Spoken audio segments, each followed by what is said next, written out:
Welcome to Art Ed Radio. We are taking a break for a couple of weeks, and during these weeks we will be replaying some great episodes from earlier in 2021. If you are looking for other new content, I would recommend taking a look at Instagram Live. Sarah Krajewski does some incredible interviews with artists, educators, and other creatives that are insightful and really entertaining. You can find those interviews either on AOEU's Instagram feed or on AOEU's YouTube page. You can also find the Art of SEL podcast wherever you get your podcasts. This incredible mini-series from Jonathan Jurovich came out earlier this year, and the 8 episodes give you an in-depth look at social emotional learning in the art room.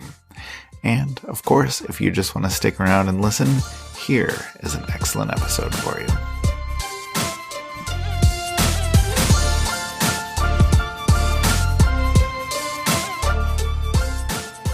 Summertime. It is here, or if it's not here for you yet, it will be very soon. So just be patient. You are close. For us as art teachers, summer is the time where we can rest, we can relax, we can recharge. And for a lot of us, that means making art. We have the time, finally. And now it's just a matter of finding the inspiration we need and getting ourselves started.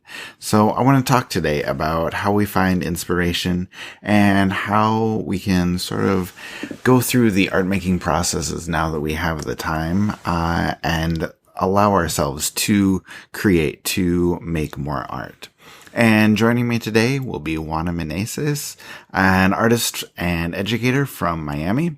She has so many great ideas about making art, finding inspiration, staying creative, which all of those things I think are absolutely vital right now. And Juana is also the instructional designer for the newest AOEU course called Rediscovering Your Artistic Identity. It's an awesome grad course.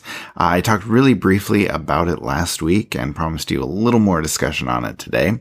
So here we are. I was looking at the syllabus for the course a couple hours ago, and honestly, it looks fantastic. It's a 1 credit hour course. It dives really deep into the art making process and gives you so many pieces of inspiration, so many incentives, so many prompts to figure out your process and to figure out what's going to work for you to make your work. And so I want to talk about all of that today, about creativity, about the art making process, about everything we need to be creative, to be artists over the summer. So Juana is here. Let me bring her on and we'll go ahead and get our discussion started.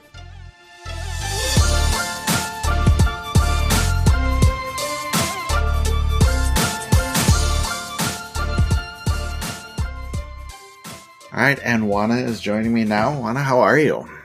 I'm pretty good, Tim. How are you? I'm doing really well. I'm excited to chat with you about just rediscovering artistic identity, art making, all of those great things that I think are really appropriate right now. Before we dive into that, though, can you introduce yourself and tell our audience just a little bit about who you are and what you do? Yeah, so I'm an artist, right? An educator, obviously. Yeah. But really, I came. I think one of the most important things is that I came to art making.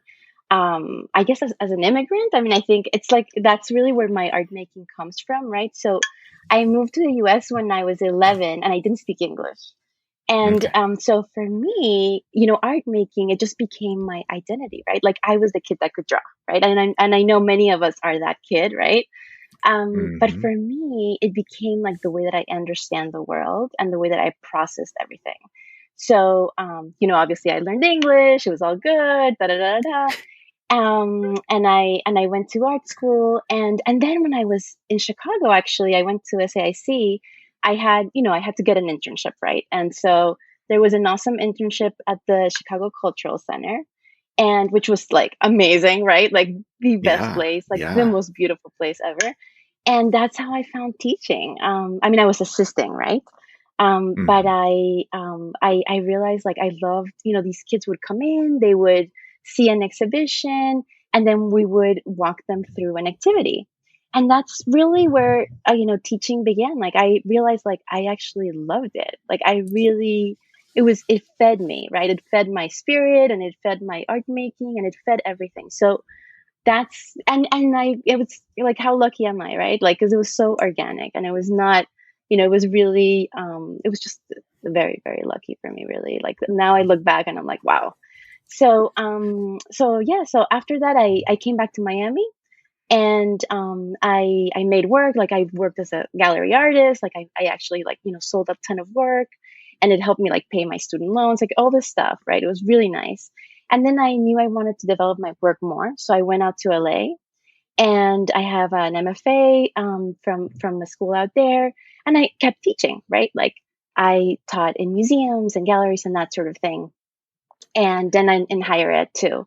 And all along, right? Like it's like I'm making work and I'm teaching. And again, it's like I'm not really even that conscious, like how important teaching is becoming to Right. who I am. It's very interesting, So that's where my identity as an artist educator like comes from, and it gets more and more pronounced as time goes by. So Yeah, that's that's me. awesome. No, Yeah. I love how that all sort of came together for you. I think that's really cool. Now you talked a little bit about your art making. I want to ask more about that if we can. Can you tell us a little bit about your art? Can you tell us where you find inspiration or just how you kind of follow your curiosity when it comes to creating or comes to making art?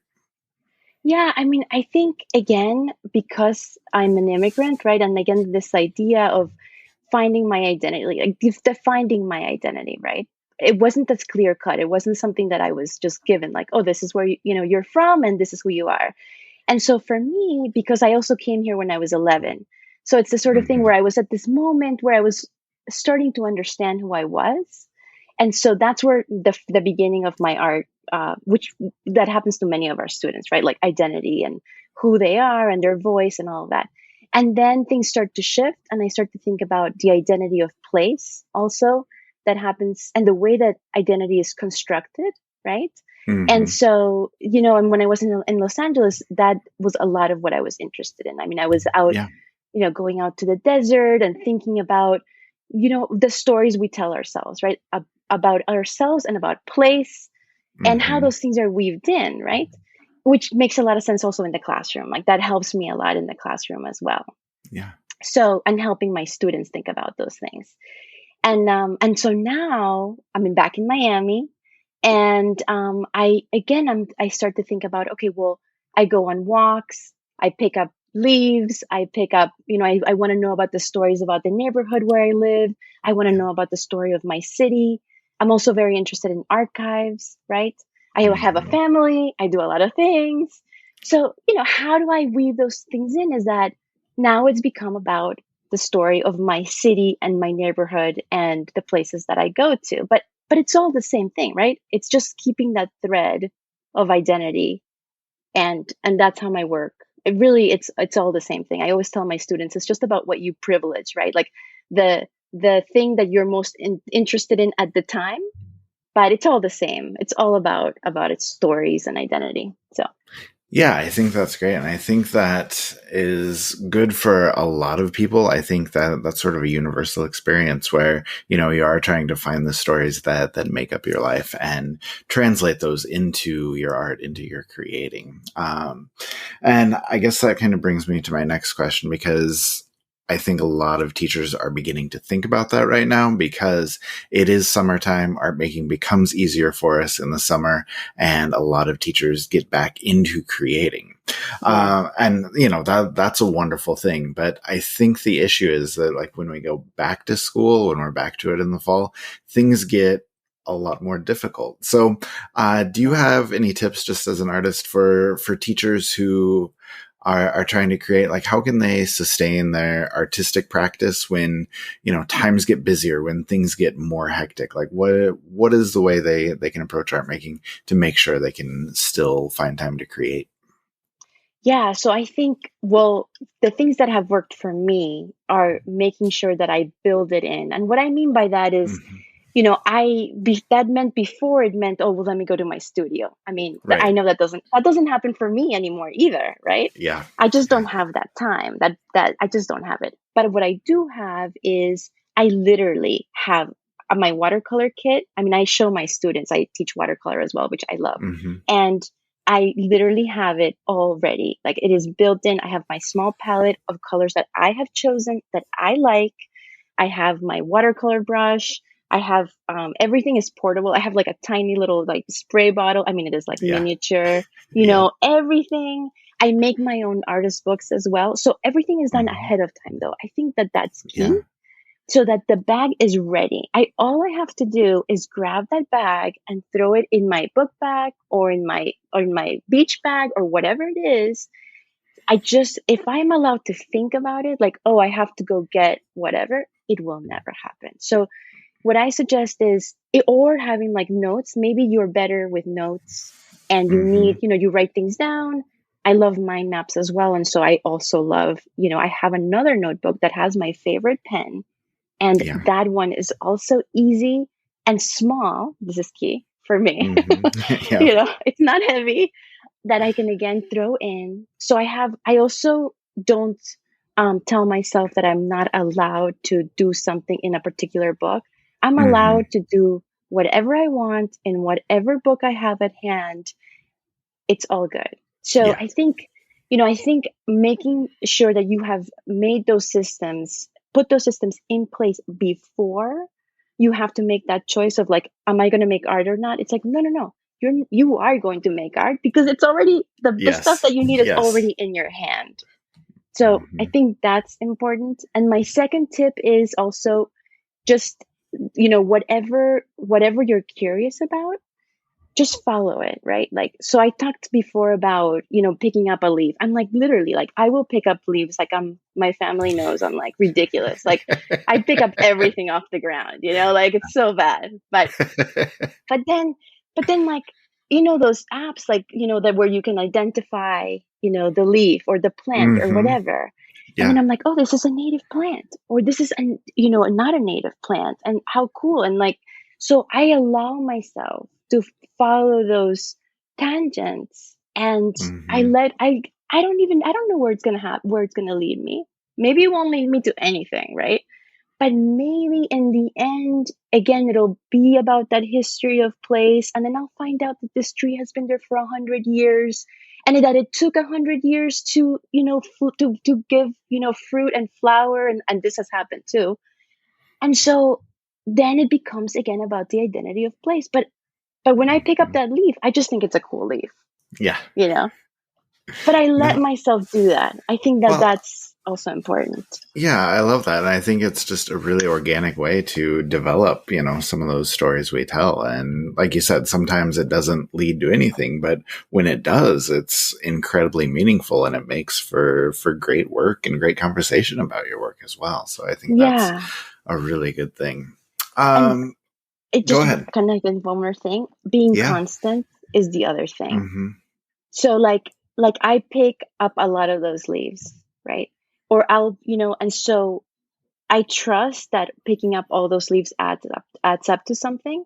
So that's the other thing. Even if I don't want to take my watercolor sketchbook with me, I will tell myself take it anyway. And then I'll end Yeah. up opening it up and I'll make some doodle. So I think also being constant. I think that is the other key. Yeah, I think that's really good advice as well. The next thing I wanted to talk about was just kind of I don't know, the connection between art making and teaching. I think that's a big question for a lot of us. So I guess I'll just put it to you fairly simply, like, how does your art making translate, or how does it inform the teaching that you do? Well, first of all, I like to share with my students what I'm interested in. Even if I know like it's not like their thing, I think it Yeah. helps for them to, I think it helps for them to know that I have passions and then again Hmm. that I will support theirs because I'm curious about the world, right? And so I love making zines, like, and my students know, like, I Yeah. love making zines. I love it. I think it's fun, all these different things. And so then they recognize, oh, she has this other, outside passion. So I think that's important. And also, whenever possible, I would always give my students options for bringing something, their personality or their interest into the classroom. So if it was an object that they had to draw, they they brought their object. If it was a story they had to tell, it was their story. If it was, all of those things, like every time there's a choice, they're allowed to bring something in, because I think if it's not their voice, then it doesn't matter. Like if it's just about the technique, I mean, I'm passionate about the technique, but they might Yeah. not be, right? Hmm. But if we're creating that safe space for them, then they have to be allowed to tell their story, right? So try to open those doors and allow them to explore also. Like, we give ourselves that time to explore, and sometimes we want our students to produce these beautiful polished pieces so quickly, and Hmm. we can't do that. So why do we expect that from our students? So leave time also for the experimentation, and that sort of thing is I think really, really important. Yeah, I think that's an excellent point. And I wanted to ask you too, just as you're sharing interests, as you're hearing about your students and their interest, does the reverse ever happen where what's happening in your classroom or what's happening in your teaching, does that ever come back to your art? Like, does your teaching ever inform your art practice? Yes, so many times, because it makes me feel, sometimes I realize that I may have been rigid about an idea Hmm. or a way of working, and my students are awesome and so much better at something, and I'm like, oh my god, of course, like that is Yeah. such a much better way of doing it, or making the order, or just being, they're much more open and free sometimes about the way they make. So it's a Yeah. good reminder for me. It's like, oh, Yeah. I think so. yeah. And then I always love that when my students can kind of challenge my thinking on things where, they say, why don't we do it like this? Or have you ever tried this? I'm like, let's do it. I love hearing that from my students. Yeah, totally. And Yeah. it's like, it's there's so much more fresh. And so that's definitely something Hmm. that I love about teaching. I mean, every time at every level, right? A student will Yeah. will ask you, well, what about this? And you're like, of course, that's such a great connection to make. So I think leaving always room for that is like one of the best things about teaching, right? Like, I never want to stop teaching, like at any level, because it just refreshes me every single time. Plus, I have to keep current, right? Like, I have Yeah. to go find out, if a student is like, what about this? I'm like, oh my God, you're right. I have to go find out about that. So Yeah. That's awesome. It keeps you curious, and that's a good thing. Now, yeah. before I let you go, I do want to ask you about the new course that you put together called Rediscovering Your Artistic Identity. I'm super excited for this one, but can you tell people kind of what kinds of things they'll be learning in the course, the opportunities they have, and just kind of the art making that they're going to be doing? Yeah, I mean, I'm really happy about it as well, because it's like it's such a passion area for me that I love. Hmm. The beginning of the course is all about ideation and idea creation, which I think, without that, obviously, you can't sustain your practice. So a lot of it was about putting together resources for anyone that wants to either connect to their art making or reconnect to that art making, right? So there's Hmm. mind mapping, and there's all these different ways of generating ideas.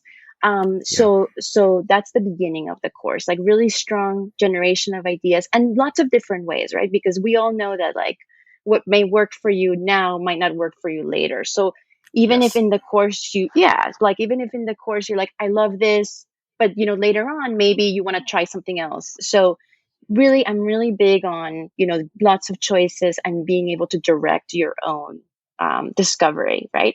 So there's definitely that at the beginning of the course.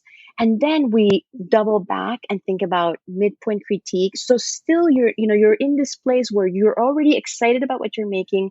Things are happening and they're clicking, but then how do you move forward? And I feel like that happens a lot with at all levels. It's like, okay, now you're in this place where you're feeling good, but how do you resolve, Mm-hmm. right? And so we talk about that as well. Like, how do you help you move forward and resolve and evolve this series of work? And it's really more about the series of work rather than just one piece. Because Yeah. the idea is that you're going to get tools to keep going, right? It's a short 3-week course. So it's really like to spark that practice and give you tools to continue without me, right? Without the instructor. Like that's key. I always tell all my students that. Like really it's about I want you to have everything and then you can run with it, right? Mm-hmm. So then the end of the course is about, yes, you're presenting these couple of pieces and then also talking about it. And of course, giving feedback to others as well. And we also are building a digital gallery as well, walkthrough. Yeah. So there's other tools as well in how to take those things into your classroom too. All right, that all sounds really great. So, Juana, thank you so much for taking some time to chat with us about your art, your teaching, and the new course. I think it was all really, really valuable. So, thank you so much. Oh my God, thank you, Tim. Juana had so many great things to say, so many good pieces of advice, so much to take from that conversation. A couple things that stood out to me. She talked about how in her process and how in this course, art making is not just about creating a one-off. It's about finding what you need to create a more significant amount of work. It's about getting in the habit of finding inspiration, and the course is giving you ideas on how to use that inspiration. And there are so many options on how to refine or how to fine tune or how to find new ideas for your art making process. So if you're getting into making more art this summer, or if it's a goal of yours to do more creating, to do more art making in the next few months, I really think it would be worthwhile for you to check out the Rediscovering Your Artistic Identity course. You can find everything you need. You can register. You can learn all that you need about it at theartofeducation.edu/courses. And if you decide that a graduate course isn't in the cards for you this summer, there's still nothing stopping you from creating and making art. So take Juana's advice, have your art making materials accessible, have your go bag with all of your favorite medium. Okay? Give yourself permission to create, give yourself time to create. And you know what? Just go pick up some leaves. You never know where they may lead.